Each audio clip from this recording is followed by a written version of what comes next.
everyone, it's Lexi. In today's video I'll be sharing with you my top 5 favorite polarizing books, and this is the top 5 Wednesday topic for today. So if you're interested about top 5 Wednesday, I'll have everything linked down below, like the link to the Goodreads account. So without further ado, let's get started. So this first one happens to be like a trilogy overall, and it's the Queen of the Tearling trilogy by Erika Johansen. And I hear really mixed things about this book. Either people love it or they hate it, and I think it's, a lot of it has to do is that it's not actually like kind of a YA, it's more for adult fantasy. So I think that's part of the thing, is that people go into it, like younger kids go into reading it, and then it's not what they expect. It's too dark for them. So I think that's probably why, one of the reasons why it's so mixed. And then also I think part of it has to, especially with how the last book ended, that was actually my favorite of the whole trilogy, but I know there was a lot of mixed feelings about this, in particular just how it all ended and just how kind of abruptly it ended. But I think it was the ending was necessary given like everything that happened.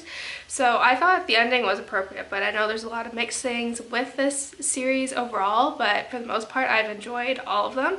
Also, this is another trilogy as well, is the Grisha Trilogy by Leigh Bardugo. I read this over the summer and I really liked it. I was a little nervous because I knew there was a lot of mixed reviews about this trilogy overall, but I ended up really liking it. I had some issues with a couple of the characters, especially Mal. But for the most part, I really enjoyed the series. There's some characters that I really loved, and I loved like just getting thrown into this world. So I thought it was really interesting with all that. But I know a lot of people don't like it, which is weird. Like everyone, like for those, like some people don't like the Grisha Trilogy, but they love Six of Crows, and I hated Six of Crows, but I loved the Grisha Trilogy, and some people like both. So I think it just has to do with like reading preferences and all that. But I don't know. I really like the trilogy, but it's not one of my favorites, but I did enjoy it. Next will have to be Gone Girl by Gillian Flynn. This is a book that had a lot of hype. I read it before all the hype around this book came out, so I wasn't really spoiled for anything and all that. But I know just how, like especially with the ending, I know a lot of people did not like it, but I felt the ending was necessary. It was open-ended, and I feel that's why like a lot of people had problems with it. But for the most part I really liked it, like how it was different from a lot of the psychological thrillers at that point in time and how it started its trend now. But I think like a lot of people did not like it because it was so dark, but I feel like it was necessary to get in like the mindset of these crazy characters and all that. So yeah. Next is also another series, and it's the Cormoran Strike series by J.K. Rowling, and I know that or by Robert Galbraith, which is a pseudonym for J.K. Rowling, and I know a lot of people who have loved Harry Potter read the first book because they think it was J.K. Rowling and they expect it to be something like she did with the Harry Potter series, but this is a very adult thing. Again, with like the Queen of the Tearling, it's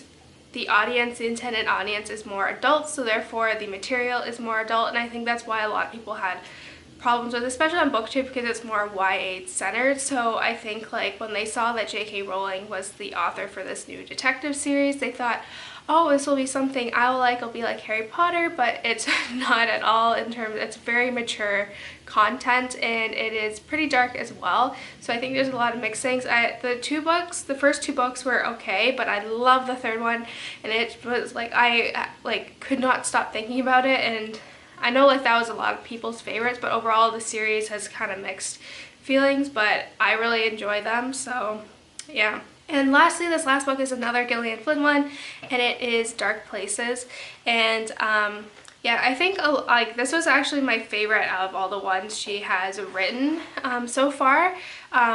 The three and then the short story, which I didn't liking, but like this one was my favorite, and I know a lot of people had a lot of problems with how graphic it was and how she has a habit of making the main characters not very likable, so I think that's part of why it's so polarizing. But yeah, like that one was my favorite. Like I was really gripped and just like everything that was going on. Like I was guessing towards the end, and it does have like some Satan worship stuff in there and like sacrifice and like all this weird stuff going on.